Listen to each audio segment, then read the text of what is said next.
तो उसको अपने माता पिता और दीदी याद आ गए। काश वो भी ऐसा खाना खा सकते। उसने सोचा, गम और खुशी में हमेशा वही सबसे पहले याद आते हैं जो खास हों। अगर भगवान ने मुझे हमेशा के लिए अपनी सेवक रख लिया तो मैं अपने घर वालों को भी ऐसे ही खाने खिलाया करूंगी। सरस्वती ने सोचा और लुकमा मुंह में डाल दिया।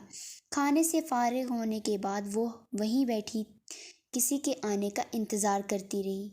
उसे स्नान करने की जगह मालूम नहीं थी, इसलिए वो किसी की मुंतजिर थी जो उसे स्नान की जगह बताता और वो नहाकर कपड़े बदलती। कुछ देर बाद उन दो लड़कियों में से एक आई।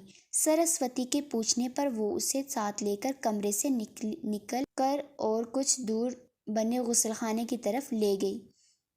सरस्वती ने नहाकर दासियों वाला लिबास पहना और बाहर निकलकर उसी कमरे में आ गई। वहां कोई आईना नहीं था, वरना सरस्वती अगर गीले बालों के साथ खुद को उस लिबास में देख लेती तो खुद पर ही आशिक हो जाती। लिबास उस पर ऐसे जच रहा था जैसे बना ही सिर्फ सरस्वती के लिए था। उस वक्त वो सच में अल्पसरा ही लग रही थी। अपने गीले बालों को उसने एक कपड़े से रगड़कर सुखाने की कोशिश की और फिर उसी कपड़े को सर पर लपेट लिया और जो लिबास उतारा था उसको उसने एक और कपड़े में बांधकर एक जगह रख दिया और चारपाई पर बैठकर इंतजार करने लगी। काफी देर बाद पंडित आया और उसको लेकर मूर्ति के सामने जा खड़ा हुआ। सरस्वती भी उसके सामने हाथ बांधे मूर्ति के सामने खड़ी थी।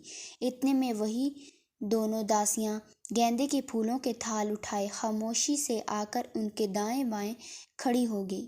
पंडित कुछ देर मंत्र पढ़ता रहा और गेंदे के फूल उठा उठा कर मूर्ति पर फेंकता रहा। फिर उसने सरस्वती को नीचे बैठने का इशारा किया।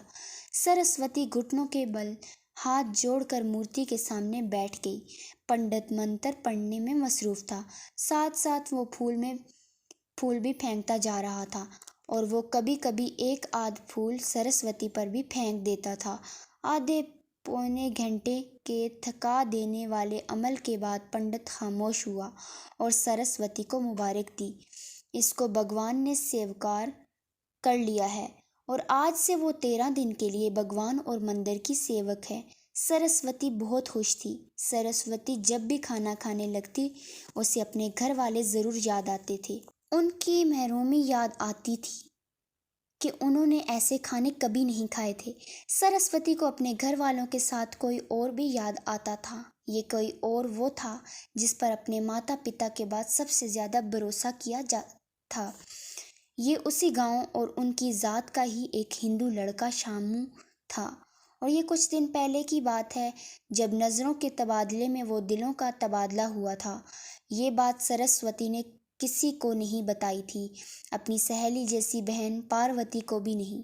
सरस्वती ने सोचा था कि पार्वती को बताएगी, मगर उसे वक्त ही ना मिला और वो दासी बनकर मंदिर आ गई।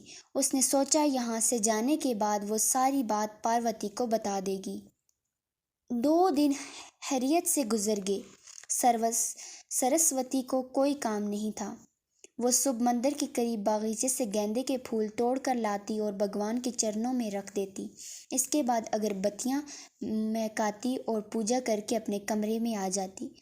वो इस बात से बेखबर थी कि जिस बगीचे से वो फूल तोड़कर लाती थी वो बगीचा उसी जैसी पता नहीं कितनी मासूम और हसीन लड़कियों का मदफन था और ये गेंदे के फूल उनकी हड्डियां खाकर और उनको खून पी कर जवान हुए थे। एक रात सरस्वती सोई पड़ी थी। आधी रात का वक्त हो गया जब उसकी आंख मंदिर में बजती घंटियों से खुली।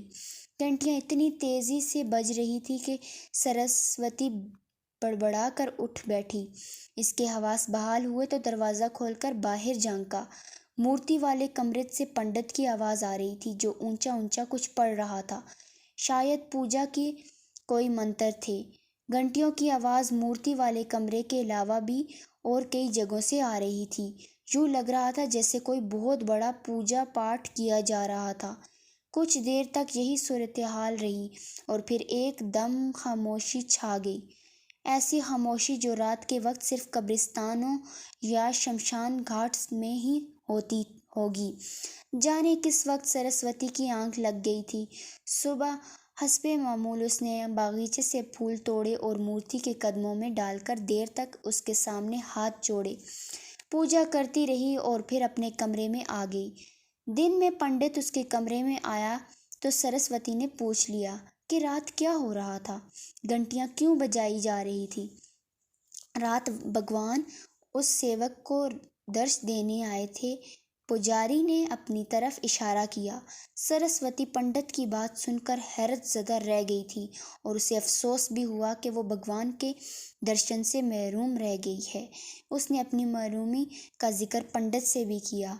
जवाब में पंडित ने ये कहकर उसका अफसोस कम कर दिया कि भगवान सरस्वती के यहाँ आने से और उसकी सेवा से बहुत खुश हैं। उन्होंने कहा है कि इस लड़की को हमेशा के लिए इनकी दासी बना दिया जाए।